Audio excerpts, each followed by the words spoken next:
Greetings to you all in the matchless name of our Lord and Savior Jesus Christ. ನಿಮ್ಮೆಲ್ಲರಿಗೂ ಕರ್ತನೂ ರಕ್ಷಕನೂ ಆಗಿರುವ ಯೇಸು ಕ್ರಿಸ್ತನ ನಾಮದಲ್ಲಿ ವಂದಿಸುತ್ತೇನೆ. What a joy to come to your house and bring this God's word this wonderful time. ಈ ದೇವರ ವಾಕ್ಯವನ್ನು ನಿಮ್ಮ ಮನೆಗಳಲ್ಲಿ ತರುವುದರಲ್ಲಿ ಎಷ್ಟು ಸಂತೋಷವಾಗಿದೆ.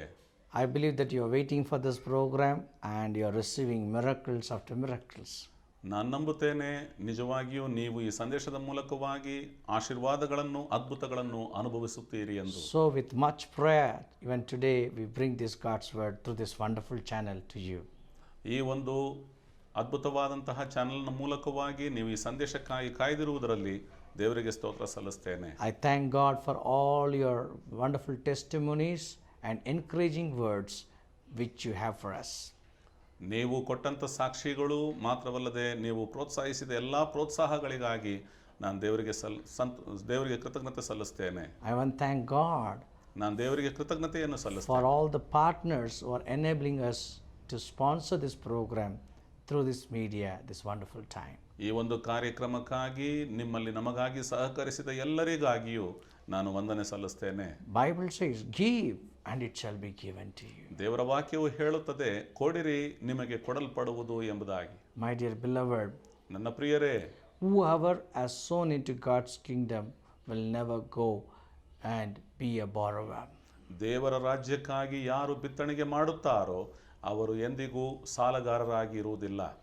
They will never go in lackings. ಅವರು ಎಲ್ಲಿಯೂ ಕೂಡ ಬಡವರಾಗಿ ಹೋಗೋದಿಲ್ಲ. Young lion may grow weary and hunger and suffer hunger. ಯೌವನದ ಸಿಂಹವು ಹಸಿವೆಯಲ್ಲಿ ಬಳಲಬಹುದು. But those who seek God will lack no good things. ಆದರೆ ದೇವರಲ್ಲಿ ಭರವಸೆ ಇಟ್ಟವರಿಗೆ ಯಾವುದೇ ಕೊರತೆಯೂ ಆಗುವುದಿಲ್ಲ. So I encourage you to sponsor this program or to support this program by your prayers and by your offerings. ಆದ್ದರಿಂದ ನೀವು ಈ ಒಂದು ಕಾರ್ಯಕ್ರಮಕ್ಕಾಗಿ ಪ್ರಾರ್ಥನೆಯ ಮಾತ್ರವಲ್ಲದೆ ನಿಮ್ಮ ಆರ್ಥಿಕವಾದ ಸಹಾಯಗಳಿಂದಲೂ ನಮ್ಮನ್ನು ಪ್ರೋತ್ಸಾಹಿಸಬಹುದಾಗಿ ನಿಮ್ಮನ್ನು ಕೇಳಿಕೊಳ್ಳುತ್ತೇನೆ. Even you can contact us regarding Bible College, online Bible College. You can contact us with the below details and our supporting team will help you to study the Word of God from the place where you are. ನೀವು ಒಂದು ವೇಳೆ Bible ಪಾಠಶಾಲೆಯಲ್ಲಿ ಭಾಗಿಯಾಗಲು ಬಯಸುವುದಾದರೆ ಕೆಳಗೆ ನಿಮಗೆ ಕೊಡಲ್ಪಡುತ್ತಿರುವಂತಹ ವಿಳಾಸಕ್ಕೆ ನೀವು ಸಂಪರ್ಕಿಸುವುದಾದರೆ ನಿಮಗೆ ಬೇಕಾಗುವಂಥ ಎಲ್ಲ ವಿವರಣೆಗಳನ್ನು ಕೊಡುತ್ತೇವೆ. ಮಾತ್ರವಲ್ಲದೆ ನಮ್ಮ ಸಂಗಡಿಗರು ನಿಮ್ಮನ್ನು ದೇವರ ವಾಕ್ಯದಲ್ಲಿ ನಡೆಸುವವರಾಗಿರುತ್ತಾರೆ. And we are waiting to hear your testimonies. ಮಾತ್ರವಲ್ಲದೆ ನಾವು ನಿಮ್ಮ ಸಾಕ್ಷಿಗಳನ್ನು ಎದುರು ನೋಡುತ್ತೇವೆ. So that we can together glorify the name of Lord Jesus Christ. ಇದರಿಂದ ನಾವು ಎಲ್ಲರೂ ಒಟ್ಟಾಗಿ ಸೇರಿ ದೇವರನ್ನು ಮಹಿಮೆಪಡಿಸೋಣ. Last month I received a call from a sister from Bidar. ಕಳೆದ ತಿಂಗಳು ನಾನು ಒಬ್ಬ ಸಹೋದರಿಯ ದೂರವಾಣಿಯನ್ನು ಸಂಪರ್ಕಿಸಿದೆ. ಅವರು ಬೀದರ್ನಲ್ಲಿರುವವರು. She called and said she watched a program in 2015. ಅವರು ಹೇಳಿದರು, ನಾನು 2015ನೇ ಇಸವಿಯಲ್ಲಿ ಈ ಒಂದು ಕಾರ್ಯಕ್ರಮದಲ್ಲಿ ಭಾಗಿಯಾದೆ. And the end of the program, as she was watching, her name was called. ಈ ಒಂದು ಕಾರ್ಯಕ್ರಮದ ಮುಕ್ತಾಯದಲ್ಲಿ ಅವರ ಹೆಸರು ಕರೆಯಲ್ಪಟ್ಟಿತು. Ratnamma, the Lord is touching you and healing you from that tumor. Ratnamma, ನಿನ್ನನ್ನು ದೇವರು ಮುಟ್ಟಿದ್ದಾರೆ ಮತ್ತು ಸೌಖ್ಯಪಡಿಸಿದ್ದಾರೆ ನಿಮಗೆ ಇರುವಂಥ ಚರ್ಮ ಕಾಯಿಲೆಯಿಂದ. The tumor is disappearing. ಆ ಒಂದು ಗಡ್ಡೆಯು ನಿನ್ನಿಂದ ಇಲ್ಲದೆ ಹೋಗಿದೆ. You are healed. ನೀನು ಸ್ವಸ್ಥವಾಗಿದ್ದಿ. And she said that after hearing that she was so shocked. ಅದನ್ನು ಆ ಸಹೋದರಿಯು ನೋಡಿದಾಗ ಅವರು ಆಶ್ಚರ್ಯಗೊಂಡರು. When she heard that, she was shocked. ಅವರು ಆ ಸ್ವರವನ್ನು ಕೇಳಿಸಿಕೊಂಡಾಗಲೇ ತಕ್ಷಣದಲ್ಲಿ ಅವರು ದಿಗ್ಭ್ರಾಂತರಾದರು. Because she was suffering from tumor. ಅವರು ಬಹಳ ಸಮಯದಿಂದ ಆ ಗಡ್ಡೆಯ ನಿಮಿತ್ತವಾಗಿ ಬಾಧಿಸಲ್ಪಟ್ಟಿದ್ದರು. And her name is Ratnamma. ಮತ್ತು ಅವರ ಹೆಸರು ರತ್ನಮ್ಮ ಎಂಬುದಾಗಿ. And it so happened ಅವರಿಗೆ ಇದು ನಡೆಯಿತು. she was healed completely. ಯಾವಾಗ ಈ ಒಂದು ಸಂದರ್ಭ ನಡೆಯಿತೋ ಅವರು ಪೂರ್ಣವಾಗಿ ಸೌಖ್ಯ ಹೊಂದಿದರು. And she was strengthened and her faith level went to the higher degree. ಮಾತ್ರವಲ್ಲದೆ ಅವರು ಬಲ ಹೊಂದಿಕೊಂಡ್ರು, ಅದು ಮಾತ್ರವಲ್ಲದೆ ಅವರು ನಂಬಿಕೆಯಲ್ಲಿ ಬಲಭರಿತರಾಗಿ ಬೆಳೆಯುವವರಾದರು. She called and testified and even honored the Lord with her offering. ಅವರು ನಮ್ಮನ್ನು ದೂರವಾಣಿಯಲ್ಲಿ ಸಂಪರ್ಕಿಸಿದ್ದು ಮಾತ್ರವಲ್ಲದೆ ಅವರ ಕಾಣಿಕೆಯ ಮೂಲಕವಾಗಿ ದೇವರನ್ನು ಮಹಿಮೆಪಡಿಸಿದರು. And today I tell you, this is your day. ಈ ದಿನದಲ್ಲಿ ನಾನು ನಿಮಗೆ ಹೇಳುವುದಾದರೆ ಇದು ನಿಮ್ಮ ದಿನ. Expect a miracle. ಅದ್ಭುತವನ್ನು ಎದುರು ನೋಡಿ. Expect God to call you by name. ದೇವರು ನಿಮ್ಮ ಹೆಸರನ್ನು ಹಿಡಿದು ಕರೆಯುತ್ತಾನೆ ಎಂಬುದನ್ನು ಎದುರು ನೋಡಿ. Expect God's touch upon your life. ದೇವರು ನಿನ್ನ ಜೀವನವನ್ನು ಮುಟ್ಟುತ್ತಾನೆ ಎಂಬುದನ್ನು ಎದುರು ನೋಡು. With God all things are possible. ದೇವರಿಂದ ಅಸಾಧ್ಯವಾದದ್ದು ಯಾವುದಿಲ್ಲ, ಎಲ್ಲವೂ ಸಾಧ್ಯ. Nothing is impossible to him. ಆತನಿಂದ ಅಸಾಧ್ಯವಾದದ್ದು ಯಾವುದೂ ಇಲ್ಲ. Because his word says he is a God of all flesh. ಯಾಕೆಂದ್ರೆ ದೇವರ ವಾಕ್ಯವು ಹೇಳುತ್ತದೆ ಆತನು ಎಲ್ಲವನ್ನು ಮಾಡುವ ಆತನೆಂಬುದಾಗಿ. He is a God of all flesh and nothing is too hard for him. ದೇವರಿಂದ ಎಲ್ಲವೂ ಸಾಧ್ಯ, ಆತನಿಂದ ಅಸಾಧ್ಯವಾದ ಯಾವುದಿಲ್ಲ ಎಂಬುದಾಗಿ. Today we are meditating on the new heart God is giving us. ಇವತ್ತು ನಾವು ಧ್ಯಾನ ಮಾಡಿಕೊಳ್ಳೋಣ ದೇವರು ಕೊಡುವಂತಹ ನೂತನ ಹೃದಯ. This is the part 2 of that continuation of the part 1 message. ಇದು ಮೊದಲನೆಯ ಸಂದೇಶದ ಮುಂದುವರಿಕೆಯಾಗಿರುವ ಎರಡನೆಯ ಭಾಗವಾಗಿದೆ. According to the Gospel of Matthew chapter 5, ಮತ್ತಾಯನ ಬರೆದ ಸುವಾರ್ತೆಯ 5ನೇ ಅಧ್ಯಾಯದ ಮೂಲಕ 8th verse, 8ನೇ ವಚನದಲ್ಲಿ, Blessed are they pure in heart, for they shall see God. ಶುದ್ಧ ಹೃದಯವುಳ್ಳವರು ಧನ್ಯರು, ಯಾಕೆಂದರೆ ಅವರು ದೇವರನ್ನು ನೋಡುವರು ಎಂದು. This is the Beatitudes, the Sermon on the Mount. ಇದು ಕರ್ತನಾದ ಯೇಸು ಕ್ರಿಸ್ತನ ಪರ್ವತ ಪ್ರಸಂಗದಲ್ಲಿ ಪ್ರಸಂಗಿಸಲ್ಪಟ್ಟದ್ದು. Jesus said, ಯೇಸು ಹೇಳಿದರು, Blessed are they, ಅವರು ಧನ್ಯರು, who are pure in heart. ಯಾರು ಧನ್ಯರಂದ್ರೆ ಶುದ್ಧ ಹೃದಯವುಳ್ಳವರು ಧನ್ಯರು. How can a man be pure in his heart? ಒಬ್ಬ ಮನುಷ್ಯನು ತನ್ನ ಹೃದಯದಲ್ಲಿ ಹೇಗೆ ಶುದ್ಧನಾಗಬಹುದು? Because the Bible says in Jeremiah chapter 17 verse 9 that man's heart is wicked heart. ದೇವರ ವಾಕ್ಯದಲ್ಲಿ ಯೆರೆಮೀಯನು ಬರೆದ ಪ್ರವಾದನೆ ಗ್ರಂಥ 17ನೇ ಅಧ್ಯಾಯದ 9ನೇ ವಚನವು ಹೇಳುತ್ತದೆ, ಮನುಷ್ಯನ ಹೃದಯವು ಕೆಟ್ಟದ್ದಾಗಿದೆ. It's a evil heart. ಅದು ದುಷ್ಟತನದ್ದಾಗಿದೆ. Sinful heart. ಅದು ಪಾಪದ ತುಂಬಿದ್ದಾಗಿದೆ. Rebellious heart. ಅದು ದ್ರೋಹದ ತುಂಬಿದ್ದಾಗಿದೆ. The heart filled with bitterness. ಹೃದಯವು ಕೆಟ್ಟತನದಿಂದ ದ್ರೋಹದಿಂದ ತುಂಬಿಯದೆ. Filled with bitterness. ಕಹಿಯ ಮನೋಭಾವನೆಯಿಂದ ತುಂಬಿಯದಾಗಿದೆ. Filled with jealousy. ಹೊಟ್ಟೆ ಕಿಚ್ಚಿನಿಂದ ತುಂಬಿದ್ದಾಗಿದೆ. So how can a man's heart be pure? ಹೀಗಿರುವಲ್ಲಿ ಮನುಷ್ಯನ ಹೃದಯವು ಹೇಗೆ ಶುದ್ಧವಾಗಲಿಕ್ಕೆ ಸಾಧ್ಯ? When we read Psalms 119, ನಾವು ಕೀರ್ತನೆಗಳಲ್ಲಿ 119ನೇ ಕೀರ್ತನೆಯನ್ನು ಓದುವುದಾದ್ರೆ the 11th verse, ಅದರಲ್ಲಿ 11ನೇ ವಚನ, the 11th verse 11ನೇ ವಚನ says, ಹೇಳುತ್ತದೆ, I hide your words in my heart, ನಾನು ನನ್ನ ಹೃದಯದಲ್ಲಿ ನಿನ್ನ ವಾಕ್ಯವನ್ನು ಬಚ್ಚಿಟ್ಟಿದ್ದೇನೆ, so that I might not sin. ಆದ್ದರಿಂದ ನಾನು ಪಾಪ ಮಾಡಲಾರೆನು. I hide your words in my heart. ನಾನು ನಿನ್ನ ವಾಕ್ಯವನ್ನು ನನ್ನ ಹೃದಯದಲ್ಲಿ ಬಚ್ಚಿಟ್ಟಿದ್ದೇನೆ. Hallelujah. Hallelujah. Hallelujah. Hallelujah. So here is a key what the word of God says. ಇಲ್ಲಿರುವಂತಹ ಕೀಲಿ ವಾಕ್ಯದ ಪದವು ಏನು ಹೇಳುತ್ತದೆ?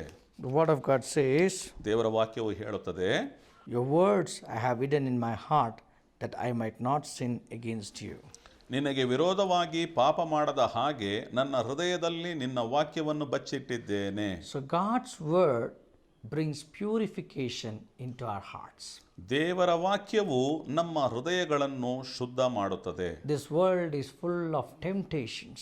ಈ ಪ್ರಪಂಚವೇ ಶೋಧನೆಗೆ ಒಳಗಾಗಿದೆ. There are many temptations around us. ಅನೇಕ ಶೋಧನೆಗಳು ನಮ್ಮ ಸುತ್ತಮುತ್ತಲಲ್ಲಿವೆ. A young man went and asked a question to a servant of God by name Sadhu Sundar Singh.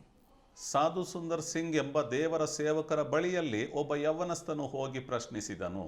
And he said, ಅವನು ಹೇಳಿದನು, I have a question, sir.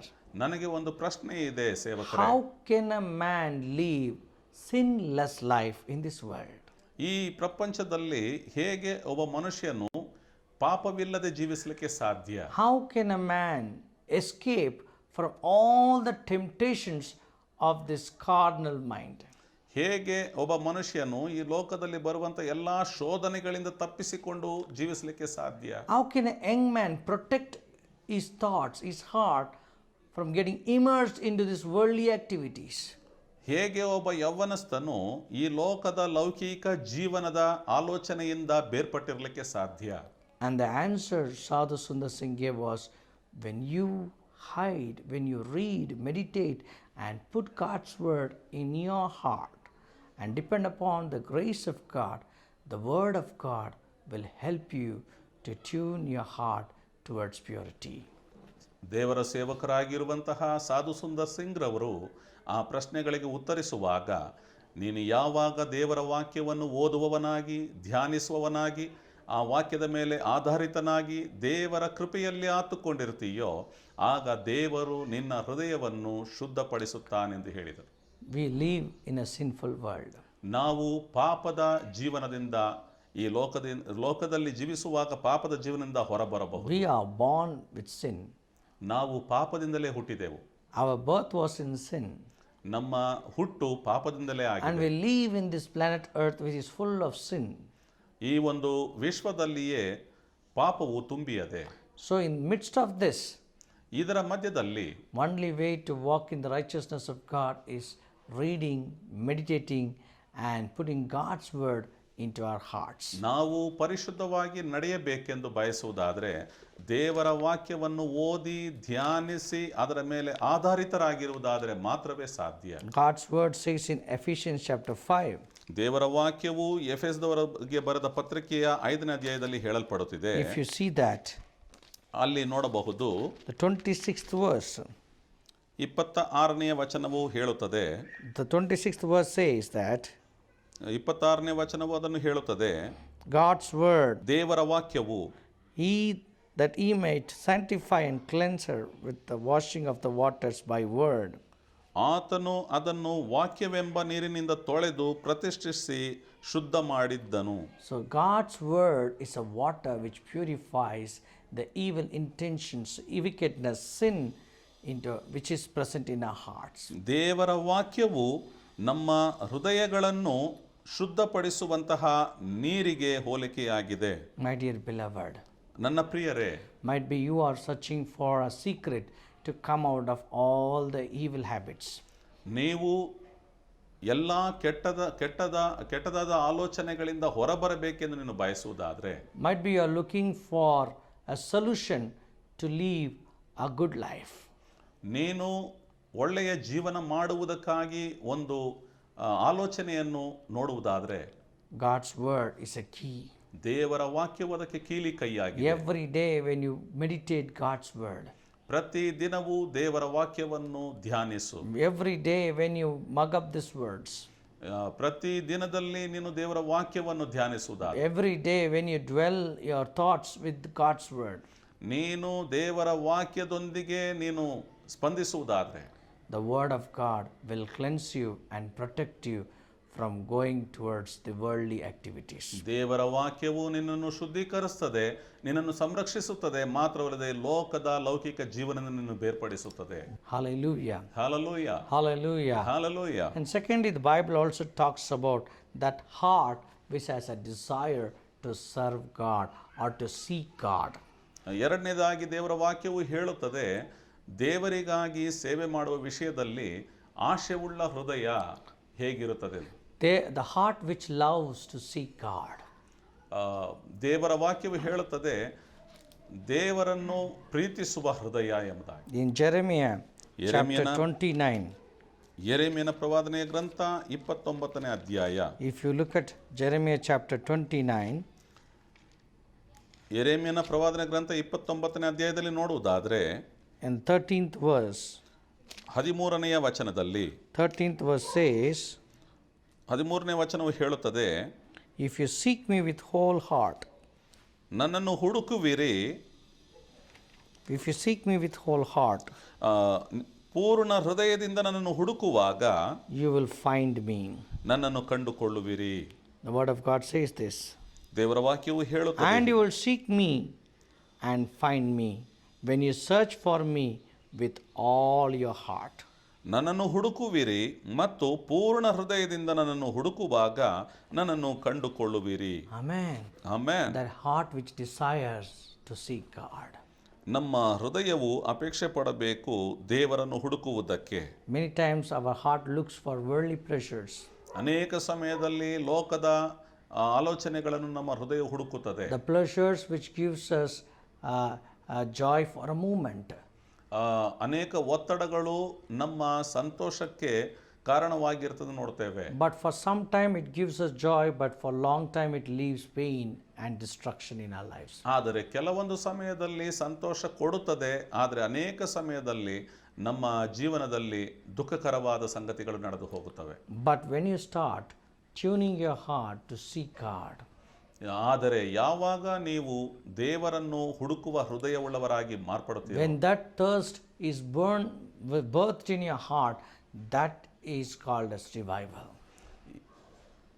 ಯಾವಾಗ ನೀವು ದೇವರನ್ನು ಹುಡುಕುವ ದಾಹ ನಿಮ್ಮ ಹೃದಯಗಳೊಳಗೆ ಹುಟ್ಟುತ್ತದೋ ಅದು ನಿಮ್ಮನ್ನು ಒಳ್ಳೆತನಕ್ಕೆ ನಡೆಸ್ತದೆ.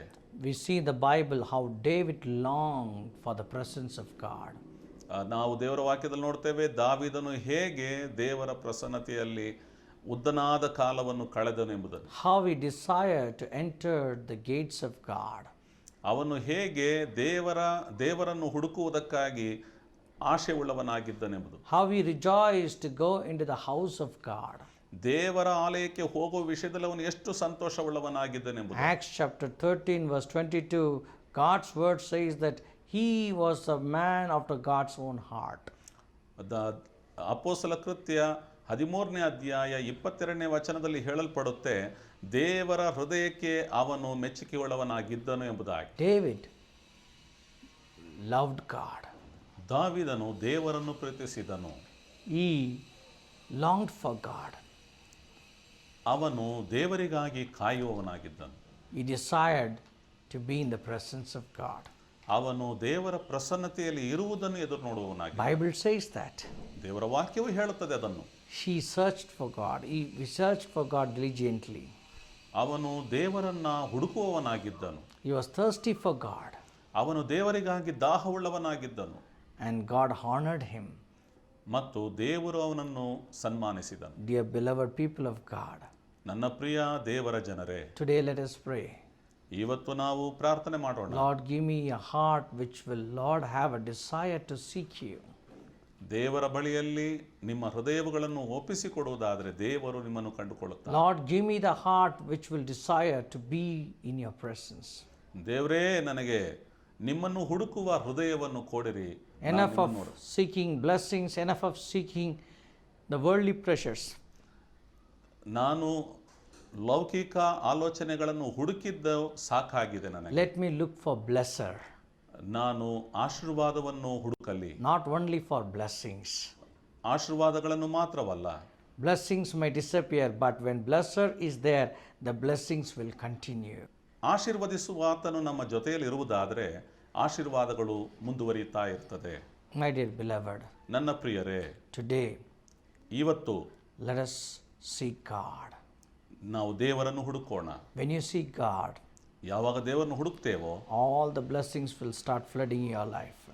ಎಲ್ಲ ಆಶೀರ್ವಾದಗಳು ನಿಮ್ಮ ಜೀವನದಲ್ಲಿ ಹೊರಡುವಂಥದ್ದಾಗಿದೆ. You will start finding the right purpose in your life. ನಿಮ್ಮ ಜೀವನದಲ್ಲಿ ನೀವು ಸರಿಯಾದದ್ದನ್ನು ಕಂಡುಕೊಳ್ಳುವರಾಗಿರುತ್ತೀರಿ. And there will be new things in your life. ಮತ್ತು ನಿಮ್ಮಲ್ಲಿ ಹೊಸ ಕಾರ್ಯಗಳು ನಿಮ್ಮ ಜೀವನದಲ್ಲಿ ನಡೆಯುತ್ತವೆ. So let us pray. ಆದ್ದರಿಂದ ಪ್ರಾರ್ಥನೆ ಮಾಡೋಣ. Lord, let me not look for blessings. Let me not look for worldly pleasures. Give me a heart which will have a desire to seek you. ದೇವರೇ, ನಾವು ಆಶೀರ್ವಾದಗಳನ್ನು ಹುಡುಕುವವರಾಗಿಲ್ಲದೆ, ಲೋಕವನ್ನು ನೋಡುವವರಾಗಿಲ್ಲದೆ, ನಿಮ್ಮನ್ನು ಹುಡುಕುವ ಹೃದಯವನ್ನು ನಮಗೆ ಕೊಡಿರಿ. Amen. Amen. With that, let us bow our heads and pray. ನಮ್ಮ ತಲೆಗಳನ್ನು ಬಾಗಿಸಿ ಪ್ರಾರ್ಥನೆ ಮಾಡೋಣ. The power of God is moving in your living rooms. ನೀವು ವಾಸ ಮಾಡುತ್ತಿರುವಂತಹ ನಿಮ್ಮ ಕೋಣೆಗಳಲ್ಲಿ ದೇವರ ಪ್ರಸನ್ನತೆಯು ಸಂಚಲಿಸುತ್ತಿದೆ. I see a man sitting in the sofa and watching this program. You are having a heart problem. ನಾನು ನೋಡುತ್ತಿದ್ದೇನೆ ಒಬ್ಬ ವ್ಯಕ್ತಿಯನ್ನು, ಅವರು ಸೋಫಾದಲ್ಲಿ ಕುಳಿತುಕೊಂಡು ಈ ಸಂದೇಶವನ್ನು ಕೇಳಿಸಿಕೊಳ್ತಿರುವಾಗ ಅವರಿಗೆ ಹೃದಯದ ಬಾಧೆ ಇದೆ. Right now the Lord is healing your heart problems. ಈ ಸಮಯದಲ್ಲಿ ದೇವರು ನಿನ್ನ ಹೃದಯದ ಸಮಸ್ಯೆಯನ್ನು ಬಿಡುಗಡೆ Right ಮಾಡುವ now, the pain is leaving your chest. ನಿನ್ನ ಎದೆಯಲ್ಲಿರುವಂತ ನೋವನ್ನು ದೇವರು ಬಿಡುಗಡೆ ಮಾಡುತ್ತಾನೆ. A person watching you already gone through surgery. ಈ ಮೊದಲೇ ಶಸ್ತ್ರಚಿಕಿತ್ಸೆ ಆಗಿರುವ ವ್ಯಕ್ತಿಯು ಈ ಒಂದು ಕಾರ್ಯಕ್ರಮ ನೋಡುತ್ತಿದ್ದಾನೆ. Even now you're watching this program with pain in your chest. ಈ ಸಮಯದಲ್ಲಿ ಈ ವಾಕ್ಯಗಳನ್ನು ಕೇಳಿಸಿಕೊಳ್ತಿರುವಾಗ ನಿನ್ನ ಎದೆಯಲ್ಲಿ ನೋವಿದೆ. Right now the Spirit of the Lord is bringing healing to you. ಈ ಸಮಯದಲ್ಲಿ ಪವಿತ್ರಾತ್ಮನು ನಿನ್ನನ್ನು ಸೌಖ್ಯಪಡಿಸಲಿದ್ದಾನೆ. Receive healing right now. ಈ ಸಮಯದಲ್ಲಿ ಸ್ವಸ್ಥತೆಯನ್ನು ಸ್ವೀಕರಿಸಿಕೋ. I see a person having nervous issue and you are shivering and watching this program. ಈ ಒಂದು ಕಾರ್ಯಕ್ರಮ ನೋಡುತ್ತಿರುವಲ್ಲಿ ನಿಮಗೆ ನರದ ಬಲಹೀನತೆ ಇರುವ ಒಬ್ಬ ವ್ಯಕ್ತಿ ಶರೀರವು ಅಲ್ಲಾಡುತ್ತಿರುವಂತ ಪರಿಸ್ಥಿತಿಯಲ್ಲಿ ಇರುವಂತಹವರು ನೋಡ್ತಾ ಇದ್ದೇನೆ. Right now the Spirit of the Lord is touching you. ಪವಿತ್ರಾತ್ಮನು ನಿನ್ನನ್ನು ಮುಟ್ಟುತ್ತಲಿದ್ದಾನೆ. Thank you, Jesus. ಕೃತಜ್ಞತೆಗಳು ಯೇಸುವೆ. Thank you, Jesus. ಕೃತಜ್ಞತೆಗಳು ಯೇಸುವೆ. I see a name called Suresh coming before my eyes.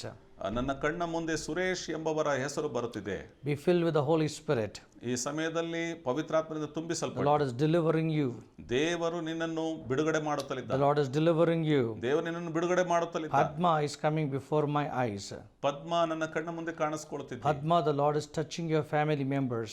ಪದ್ಮ ನಿನ್ನ ಕುಟುಂಬದ ಸದಸ್ಯರುಗಳನ್ನು ದೇವರು You ಮುಟ್ಟುತ್ತಲಿದ್ದಾನೆ. are watching this program. ಈ ಒಂದು ಕಾರ್ಯಕ್ರಮ ನೋಡುತ್ತಿರುವ You are praying for the healing of the land, the healing of your family members. ಈ ಸಮಯದಲ್ಲಿ ನಿನ್ನ ಕುಟುಂಬವನ್ನು ನಿನ್ನ ಕುಟುಂಬದ ಸದಸ್ಯರುಗಳನ್ನು ದೇವರು ಸೌಖ್ಯಪಡಿಸಲಿದ್ದಾನೆ. Receive healing right now. ಬಿಡುಗಡೆಯನ್ನು ಹೊಂದಿಕೋ. Receive healing right now. ಈ ಸಮಯದಲ್ಲಿ ಸ್ವಸ್ಥತೆಯನ್ನು ಹೊಂದಿಕೋ. I hear a name Manjula. ನಾನು ಮಂಜುಳಾ ಎಂಬ ಹೆಸರನ್ನು ಕೇಳಿಸಿಕೊಳ್ತಾ I see ಇದ್ದೇನೆ. some problems in your right side in the face.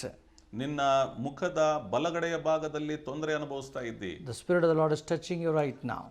ದೇವರ ಆತ್ಮನು ನಿನ್ನನ್ನು ಮುಟ್ಟುತ್ತಾ ಇದ್ದಾನೆ. Receive your healing. ನಿನ್ನ ಸ್ವಸ್ಥತೆಯನ್ನು ಹೊಂದಿಕೋ. Lord, I pray for all the people who are sick. ದೇವರೇ, ನಾನು ಪ್ರಾರ್ಥನೆ ಮಾಡ್ತೇನೆ ಎಲ್ಲಾ ಅಸೌಖ್ಯದಲ್ಲಿರುವಂತ ಜನಗಳಿಗಾಗಿ. Heal them. ಅವರನ್ನು I ಸೌಖ್ಯಪಡಿಸು. pray that the court cases will be solved. Court ಕೇಸುಗಳಲ್ಲಿ ಇರುವಂತವರುಗಳಿಗೆ ಬಿಡುಗಡೆ ಕೊಡ್ರಿ. Let there be deliverance from all the witchcraft problems. ಮಾಟ್ಯ ಮಂತ್ರಗಳಿಂದ ಸಿಲುಕಿಕೊಂಡಿರುವಂತ ಎಲ್ಲರಿಗೂ ಒಂದು ಬಿಡುಗಡೆಯನ್ನು ಕೊಡ್ರಿ. I decree victory over their life in Jesus' name. ನಾನು ಅವರಿಗಾಗಿ ಬಿಡುಗಡೆಯನ್ನು ಪ್ರಕಟಪಡಿಸ್ತಾ ಇದ್ದೇನೆ. ದಯವಿಟ್ಟು ಬಿಡುಗಡೆ ಕೊಡ್ರಿ. Thank you, Lord, for granting deliverance. ಕೃತಜ್ಞತೆಗಳು ದೇವರೇ ಅವರಿಗೆ ಕೊಟ್ಟಂತಹ ಬಿಡುಗಡೆಗಾಗಿ. In Jesus' name. ಯೇಸು ಕ್ರಿಸ್ತನ ನಾಮದಲ್ಲಿ. Amen. Amen. Amen. Amen. I see the power of God flowing through these TV channels. ಈ ಟಿವಿ ಸಂದೇಶದ ಮೂಲಕವಾಗಿ ಪವಿತ್ರಾತ್ಮನ ಪ್ರಸನ್ನತೆಯು Check ಸಂಚಲಿಸುತ್ತಿರುವುದನ್ನು yourself ನೋಡುತ್ತಿದ್ದೇನೆ. right away. ಈ ಸಮಯದಲ್ಲಿ ದೇವರ ಪ್ರಸನ್ನತೆ I ಕಾಣಿಸಿಕೊಳ್ತಾ see ಇದೆ. somebody is healed from the joint aches. ಕೆಲವರು ತಮ್ಮ ಕೀಲು ನೋವುಗಳಿಂದ ಬಿಡುಗಡೆ ಹೊಂದಿದ್ದಾರೆ. Arthritis is just leaving you right now. ಆರ್ಥ್ರೆಟಿಕ್ಸ್ ಈ ಸಮಯದಲ್ಲಿ ಸ್ವಸ್ಥತೆಯಾಗಿದೆ. I sense that right now. ಅದನ್ನು ನಾನು ಗಮನಿಸ್ತಾ ಇದ್ದೇನೆ. Pick up the calls and let us know the testimonies. ನಿಮ್ಮ ದೂರವಾಣಿಯ ಮೂಲಕವಾಗಿ ನೀವು ನಿಮ್ಮ ಸಾಕ್ಷಿಗಳನ್ನು ಹಂಚಿಕೊಳ್ಳ್ರಿ. And if you are in need of prayer, call us and we are waiting to pray for you. ನಿಮಗೆ ಪ್ರಾರ್ಥನೆಯ ಅವಶ್ಯಕತೆ ಇದ್ದಲ್ಲಿ ನೀವು ನಮ್ಮನ್ನು ಸಂಪರ್ಕಿಸಿರಿ, ನಾವು ನಿಮಗಾಗಿ ಪ್ರಾರ್ಥನೆ ಮಾಡ್ತೇವೆ. The power of God is real. ದೇವರ ಬಲವು ನಿಜವಾದದ್ದು. Miracles are real. ಅದ್ಭುತಗಳು ನಿಜವಾದದ್ದು. Today God is going to make you a living testimony. ಇವತ್ತು ದೇವರು ನಿನ್ನನ್ನು ಜೀವಿಸುವ ಸಾಕ್ಷಿಯನ್ನಾಗಿ ಎಬ್ಬಿಸಿದ್ದಾರೆ. Hallelujah. Hallelujah. Hallelujah. Hallelujah. So I believe that you are blessed through today's program. ನಾನು ನಂಬ್ತೇನೆ ಈ ಒಂದು ಕಾರ್ಯಕ್ರಮದ ಮೂಲಕವಾಗಿ ನೀವು ಆಶೀರ್ವಾದ ಹೊಂದಿಕೊಂಡಿದ್ದೀರಿ. If the Lord stirs up your heart to support this TV program, come forward and show whatsoever the Holy Spirit inspires you. ಈ ಒಂದು ಕಾರ್ಯಕ್ರಮದ ಮೂಲಕವಾಗಿ ಆಶೀರ್ವಾದ ಹೊಂದಿರುವ ನಿನಗೆ ಪ್ರೇರೇಪಿಸಲ್ಪಡುವುದಾದರೆ ಧಾರಾಳವಾಗಿ ನೀವು ಬಂದು ಈ ಕಾರ್ಯಕ್ರಮವನ್ನು ಪ್ರೋತ್ಸಾಹಿಸಬಹುದಾಗಿ ನಿಮ್ಮನ್ನು And ಕೇಳಿಕೊಳ್ಳುತ್ತೇನೆ. I believe that as you do that, definitely God is going to give you 100-fold blessings.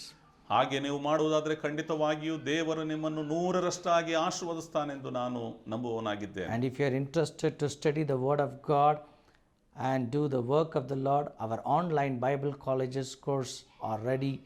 You can call us for more information.